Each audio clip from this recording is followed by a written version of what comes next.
आज मैं ऐसे टॉपिक पर डिस्कस करने वाला हूँ जो आई थिंक ऐसे ये टॉपिक बहुत सारे यूट्यूबर से सोशल मीडिया द्वारा अवॉइड किया जाता है। That is called mob lynching. पहले बात करते हैं कि मॉब लिंचिंग होता क्या है। मॉब लिंचिंग होता है कि कोई कम्युनिटी एक 6 to 7 लोग 6 से 7 लोग एक पर्सन को बिना किसी रीजन से बेरहमी से हत्या कर दें, मर्डर कर दें। एक होता है मर्डर किसी पर्सन के द्वारा किया जाता है, पर्टिकुलर पर्सन के द्वारा किया जाता है। एक होता है मॉब लिंचिंग। मॉब लिंचिंग पे कोई केस नहीं होता, कोई केस नहीं है, कोई लॉ नहीं है। That's the reality of our country. और आजकल के आए दिन केस आ रहे हैं मॉब लिंचिंग पे, बिना किसी रीजन के, बिना किसी कारण के लोग मार देते हैं एक पर्टिकुलर पर्सन को, एक पर्टिकुलर थिंग को, किसी भी रीजन की वजह से उनको मार देते हैं। So this is called a mob lynching. Okay, so let discuss what the legal provision. Legal provision क्या है, क्या क्या बनाएगा, लेकिन इस पे वर्क कोई नहीं करता है ना। लीगल प्रोविजंस हैं तो let's discuss about the according to the BNS means Bharatiya Nyaya संहिता 2023। तो सेक्शन 103 क्लॉज 2 में बताया गया कि mob lynching as a murder, mob lynching को एज ए मर्डर माना जाएगा। बिल्कुल मानना चाहिए, एज ए मर्डर मानना चाहिए। एक पर्टिकुलर पर्सन के द्वारा और एक पर्टिकुलर कम्युनिटी के द्वारा किसी का बेरहमी से हत्या कर दी जाती है तो it's called the mob lynching ना।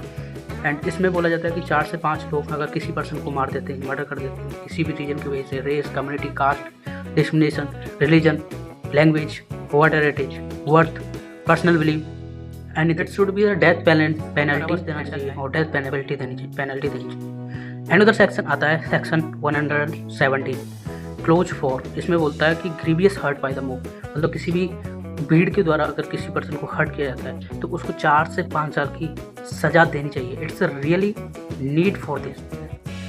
तो ये द करंट केस जो SC सुप्रीम कोर्ट ने डायरेक्शन दी थी, जो पूना वाला केस हुआ था जो 2018 में, तो उसमें सुप्रीम कोर्ट ने बिल्कुल आलोचना की थी कि it's a violence, we can say it's a statement in that कि कोई भी इंडिविजुअल अब कानून को हाथ में नहीं लेगा, अगर लेता है तो as a crime, as a normal crime के तौर पे उसे देखा जाए। ये स्टेट की ड्यूटी है कि जो क्राइम प्रॉब्लम क्रिएट कर रहा है तो वो प्रोटेक्शन करना, पर्टिकुलर पर्सन को प्रोटेक्ट करना, it's a responsibility of the state. Now discuss about the कि मॉब लिंचिंग में हम क्या क्या चैलेंजेस देख रहे हैं, क्या चैलेंजेस आ रहे हैं हमको कि we are facing day by day mob lynching and there is no stop, there is no stoppage thing. So the first thing is the legal gap and weak enforcement। Legal gap बहुत ज़्यादा है। इसका मतलब ये है कि anti mob lynching कोई law नहीं बनाया गया तो उसे एज ए नॉर्मल क्राइम लेते हैं। We are not taking strict action. Another thing is इसका एनफोर्समेंट बहुत ज़्यादा वीक है। Second point is the communal target and biased. So mob lynching is affected of the weaker community को बहुत ज़्यादा affect करता है। So this is the main issue जो मैं बोल रहा हूँ ना। इशू ये है कि on the basis of the caste, creed और रीजन के बेसिस पे हम किसी पर्टिकुलर पर्सन को मॉब लिंचिंग के द्वारा एक नाम देके this is the mob lynching, हम किसी को मार देते हैं, बेरहमी से हत्या कर देते हैं।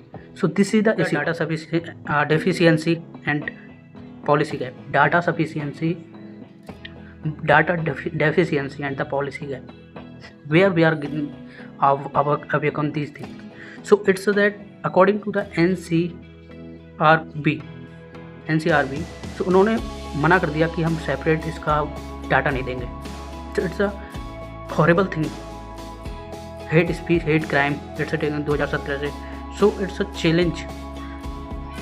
सो हाउ कैन वी प्रोटेक्ट, अगर हमारे पास डाटा ही नहीं होगा इस चीज़ का कि मॉब लिंचिंग से कितने लोग मारे जा रहे हैं, उनको नॉर्मल क्राइम में ऐड किया जा रहा है, तो हाउ कैन वी वर्क, हम वर्क कैसे करेंगे।